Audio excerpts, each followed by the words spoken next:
E aí, sexto ano, todo mundo bem? No último vídeo a gente fechou os exercícios da apostila, do capítulo que falava da atmosfera, de clima. Então já estou começando agora um novo capítulo, falando sobre as formas da superfície, o relevo e como eles se formam. Então, primeira parte do capítulo, estou com o meu livro aqui, a gente está na página 236, tá? Na página 236 ele já vem direto com as diferentes formas do relevo. E ele faz a primeira divisão. O livro ele começa a botar o relevo continental e o relevo oceânico. O que é isso? Fala que é continente, que é fundo de mar? Não necessariamente. Quando a gente para em frente à praia de Copacabana, por exemplo, o continente não acaba ali na areia. O continente ele pode ir além ou ir atrás, dependendo da região do planeta. No caso do litoral brasileiro, o nosso continente está acabando próximo a 300 quilômetros mar adentro. A variação do nível do mar que vai revelar a borda do continente ou não. Então, o que a gente tem que pensar logo de cara? Que não é o oceano que vai limitar o que é o relevo continental e o que é o relevo oceânico. Apesar de ser esquisito de pensar assim, mas exatamente assim. O que vai definir são as formas. A plataforma continental, uma parte do relevo continental, chamada plataforma continental, é que está submersa. Então, até 350 mais ou menos quilômetros à frente da praia de Copacabana, que o continente está acabando. E ali o continente começa a afundar em direção ao assoalho marinho, que está com uma profundidade no seu topo de 200 metros abaixo, né, menos 200 metros do nível do mar, para 3.000 metros de profundidade. Então tem bastante diferença. Tô falando os nomes doidos, mas vamos começar devagarzinho para a gente entender o que é cada coisa. Olha só. Logo no parágrafo que ele bota de relevo continental, ele vem explicando isso, ó.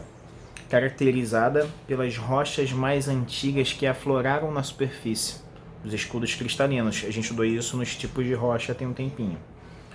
E que foram desgastadas pelos processos erosivos, as áreas de confronto de placas tectônicas e que formaram cadeias de montanhas e áreas cobertas de sedimentos, principalmente de origem marinha.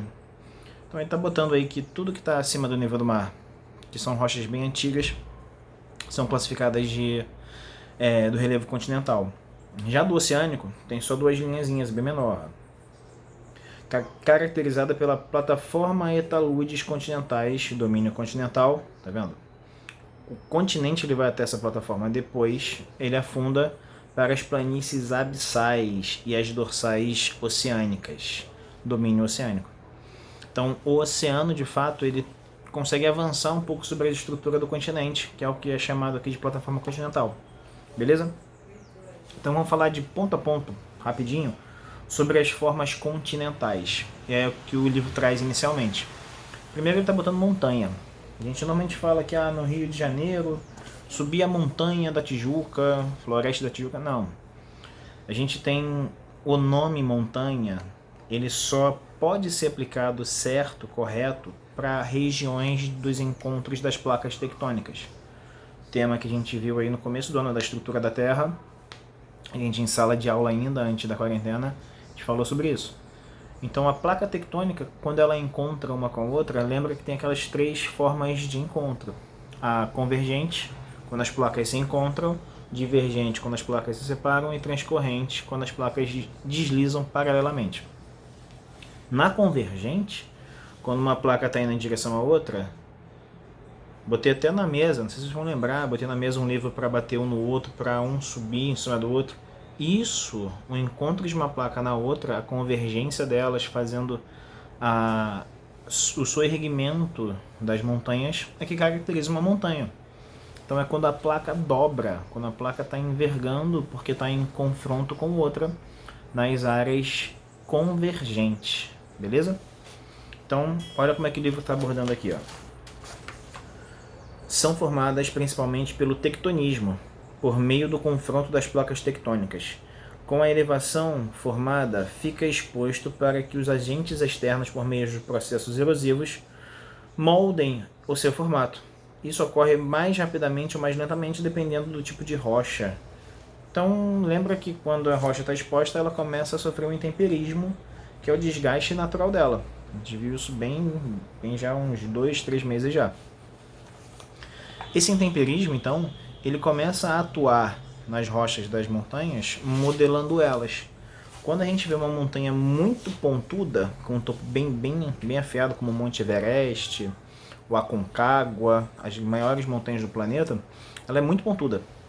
Sinal que ela está sendo formada agora. Quando as montanhas passam a ter um topo mais arredondado, sinal que elas já sofreram com a modelagem da superfície através do intemperismo e da erosão. Lembra da água mole, rocha dura, tanto bate até que dissolve? É o que vai estar acontecendo nessas partes. Então, quando você olha uma montanha que ela tem um topo arredondado, significa que ela já está ali há bastante tempo sofrendo as ações dos intemperismos e da erosão. Quando a montanha é pontuda, ela tem uma denominação de ser mais nova. Não quer dizer que ela tem 10 anos, quer dizer que ela pode ter 10 milhões de anos. Tá? Lembra que isso é um tempo curto ainda para a geologia. A gente precisa de um tempo geológico. Tá? E aí no mundo a gente tem cadeias muito famosas para geologia. Eu vou falar algumas para vocês. Se vocês pegarem o mapa, acho que não está no livro ainda, não, deve vir no próximo. As Cordilheiras das Américas. Quem conhece o mapa da América sabe que no norte tem América do Norte, América Central e América do Sul. Na costa oeste desse continente, do nosso continente, tem 3 cadeias de montanhas que, quando a gente avalia o mapa, ela é uma só. É a Cordilheira dos Andes, aqui na América do Sul, que pega da Argentina, o litoral lá do finalzinho da Argentina, junto com o Chile, acompanha todo o Chile, chega até a América Central. Na América Central ela ganha outro nome, que é a Serra Madres, né, principalmente no México. E quando chega na América do Norte, Estados Unidos e Canadá, ela se transforma nas Rochosas. Então, 3 cadeias de montanhas da costa oeste do continente americano. É a maior linha de montanhas continentais do planeta. Ela é enorme. Você pega o mapa, toda a costa oeste das Américas, Norte, Central e Sul, tem essa cadeia de montanhas. Na Ásia, a gente tem a maior, a mais alta, né? Que é a Cordilheira do Himalaia, que tem as 2 maiores montanhas do mundo, o Everest e o K2.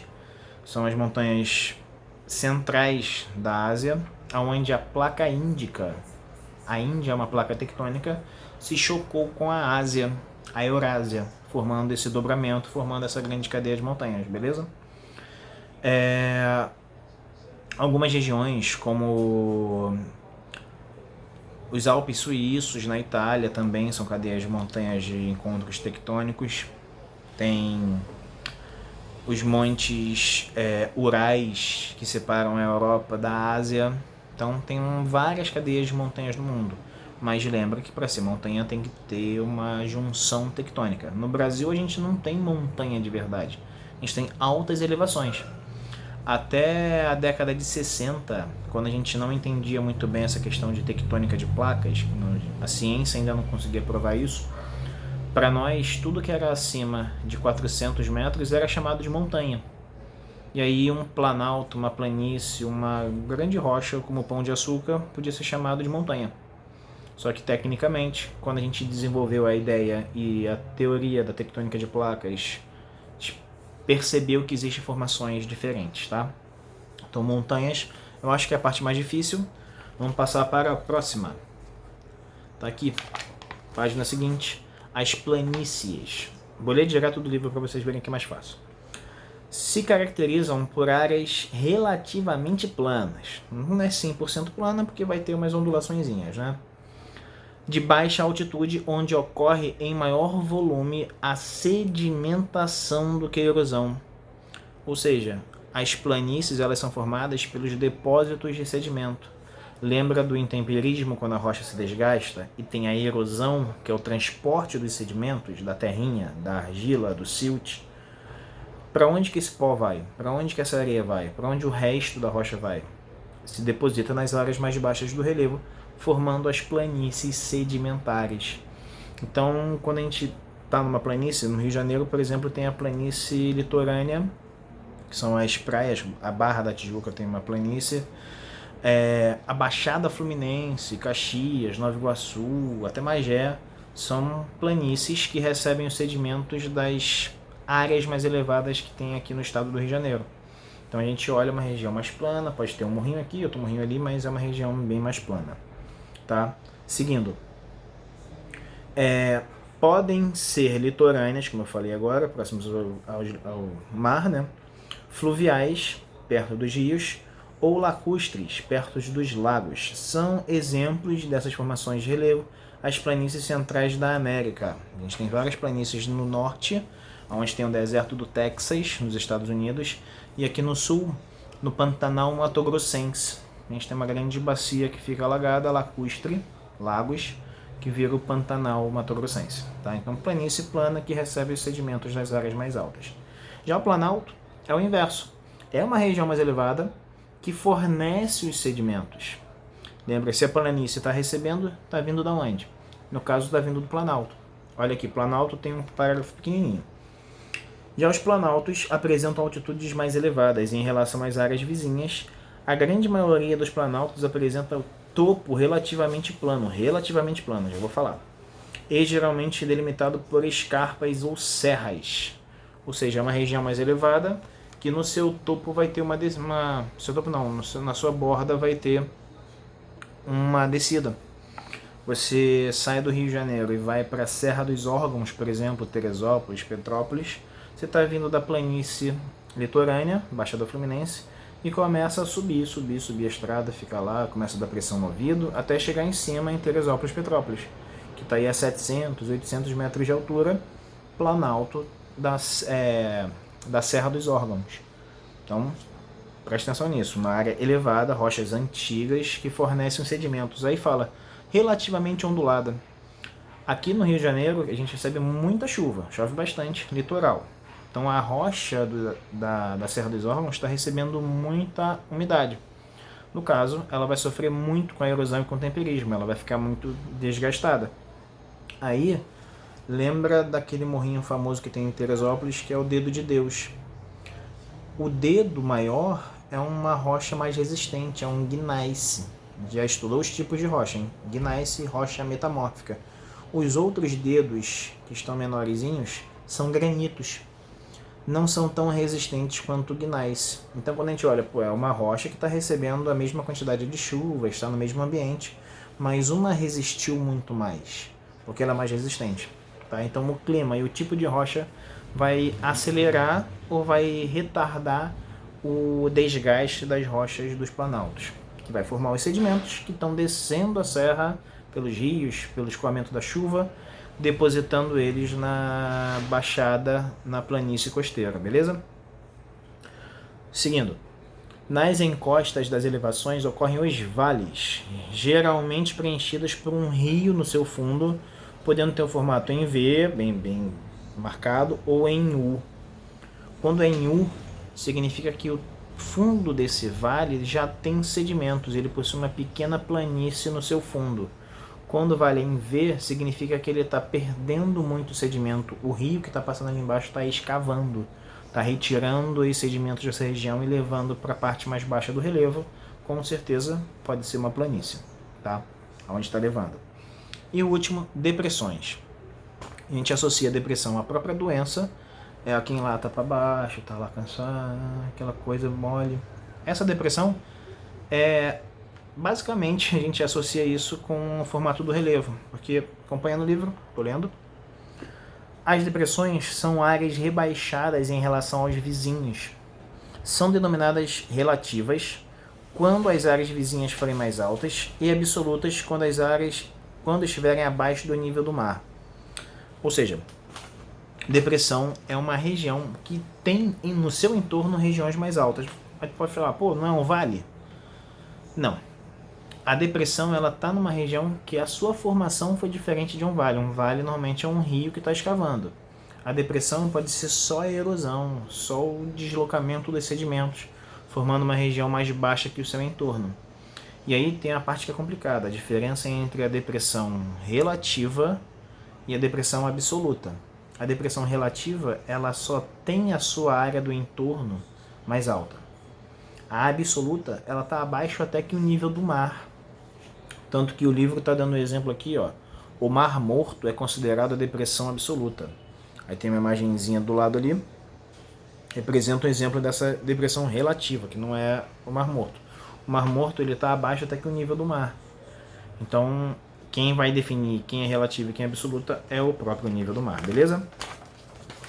Virando, a gente começa a falar dos relevos litorâneos. Então é uma imagenzinha bem cheia de informação, só que aí preciso que vocês observem as palavrinhas aqui do entorno. Então, semana que vem a gente vai falar dos relevos litorâneos e dos relevos submarinos, que tem um monte de nome complicadinho, mas que não é difícil, é só prestar atenção no que é cada um deles, beleza?